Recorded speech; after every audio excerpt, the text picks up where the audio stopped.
తెలంగాణలో అర్హులు లేరా? అలాట్మెంట్ ఆంధ్రాకు, నౌకరీ మాత్రం తెలంగాణలో. ఎంఎన్జే ఆసుపత్రి ప్రొఫెసర్ ఆఫ్ సర్జికల్ ఆంకాలజీ వైచిత్రం. ఆంధ్ర రిటైర్డ్ అయిన తెలంగాణలో జీతం. ఒక్కగానొక్క క్యాన్సర్ ఆసుపత్రిలో డైరెక్టర్గా ఆంధ్ర డైరెక్టరా? తెలంగాణ ఆంకాలజిస్టుకు అన్యాయం. సమస్య పరిష్కారం కోసం సర్కార్ దృష్టి పెట్టాలని విజ్ఞప్తి. ఏపీకి కేటాయించబడ్డ డాక్టర్ శ్రీనివాసులు తెలంగాణలోని ఎంఎన్జే ఇన్స్టిట్యూట్లో విధులు ఎలా నిర్వర్తిస్తారు? ఉద్యోగం ఏదైనా సరే చక్రం తిప్పే కెపాసిటీ ఉంటే చాలు. అనుకున్న సీట్లో ఆయాసం లేకుండా కూర్చోవచ్చు.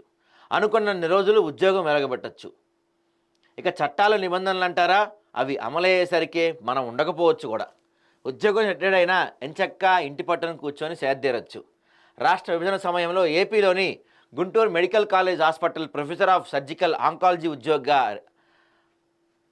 అలాట్ అయ్యి ఉండి ప్రస్తుతం తెలంగాణ రాష్ట్రంలోనే ఉన్న ఒక్కగానొక్క క్యాన్సర్ హాస్పిటల్లో కీలకమైన డైరెక్టర్గా ఉన్న డాక్టర్ శ్రీనివాసులు ముక్త. రాష్ట్ర విభజన సమయంలో ఏపీ రీఆర్గనైజేషన్ యాక్ట్ ప్రకారం 2 రాష్ట్రాల ఉద్యోగులకు కమల్నాథ్ కమిషన్ ఆప్షన్లు ఇచ్చింది.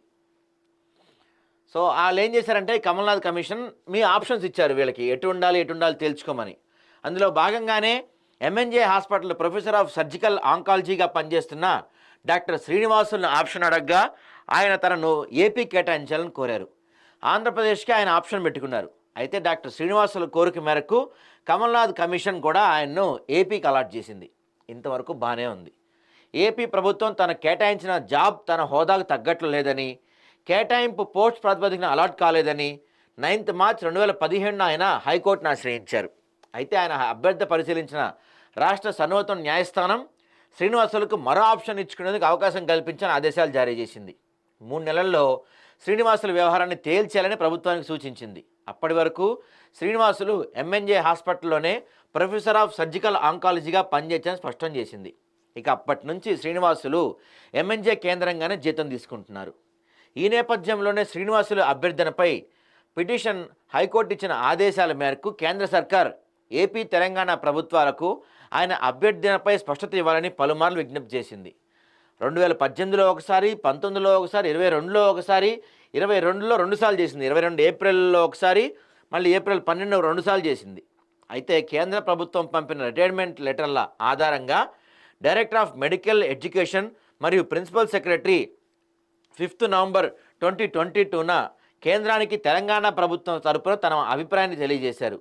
తెలంగాణలో eligible professor in surgical oncology చాలామంది ఉన్నారని, doctor Srinivasulu AP reorganisation act ప్రకారం సరిగానే ఆంధ్రప్రదేశ్కు కేటాయించబడినందున ఆయన సేవలు తెలంగాణకు అవసరమని స్పష్టం చేశారంట. ఇంతవరకు బాగానే ఉన్న డాక్టర్ శ్రీనివాసులు ఏపీలోని గుంటూరు మెడికల్ కాలేజ్ హాస్పిటల్కి కేటాయించినప్పటికీ ఏదో వంకతో ఆయన తెలంగాణలో ఉండిపోవటం గమనార్హం. అంతేకాకుండా డాక్టర్ శ్రీనివాసులు తెలంగాణలో ఉన్న ఒక్కగానొక్క క్యాన్సర్ హాస్పిటల్కి ఉన్నతమైన డైరెక్టర్ పోస్టులో ఆసీనులు కావడం గమనార్హం. వాస్తవానికి ఏపీకి కేటాయించబడిన డాక్టర్ శ్రీనివాసులు ఎప్పుడో అక్కడి ప్రభుత్వ నిబంధనల ప్రకారం రిటైర్డ్ అయిపోయారు. ఏపీలో ఉద్యోగ రిటైర్మెంట్ వయసు 63 సంవత్సరాలే. ఈ లెక్కన ఆయన ఇప్పటికే రిటైర్డ్ అయిపోయారు. కానీ తెలంగాణ రిటైర్మెంట్ వయసు 65 ఏళ్ళు ఉన్నందున శ్రీనివాసులు ఇప్పటికీ ఇక్కడ ఉద్యోగం చేస్తున్నారు. ఫలితంగా నిజమైన తెలంగాణ వారికి ఇక్కడ ఆంకాలజీ వైద్యులకు తీవ్ర అన్యాయం జరుగుతుంది. శ్రీనివాసుల కారణంగా వారు తమ పొజిషన్స్ కోల్పోవాల్సి వస్తుందని అర్హులైన ఉద్యోగస్తులు ఆవేదన వ్యక్తం చేస్తున్నారు. అందువల్లే ఆయన్ని వెంటనే తన ఉద్యోగం నుంచి రిలీవ్ అయిపోయేలా రాష్ట్ర ప్రభుత్వం చర్యలు తీసుకోవాలని ఉద్యోగస్తులు కోరుతున్నారంట. ఐఏఎస్లకు వర్తించిన రూల్స్ ఈ డైరెక్టర్కి ఎలా వర్తించింది? తాము పనిచేస్తున్న రాష్ట్రంలో ఉండేలా ఆదేశాలు ఇవ్వాలని, అదే సమయంలో డిఓపిటి ఇచ్చిన ఉత్తర్వులను రద్దు చేయాలంటూ కోరుతూ కేంద్ర పరిపాలనా ట్రిబ్యునల్ ఆశ్రయించిన ఐఏఎస్ అధికారులు వాకాటి కరుణ, ఆమ్రపాలి, వాణిప్రసాద్, రొనాల్డ్ సృజనలకు బిగ్ షాక్ తగిలింది.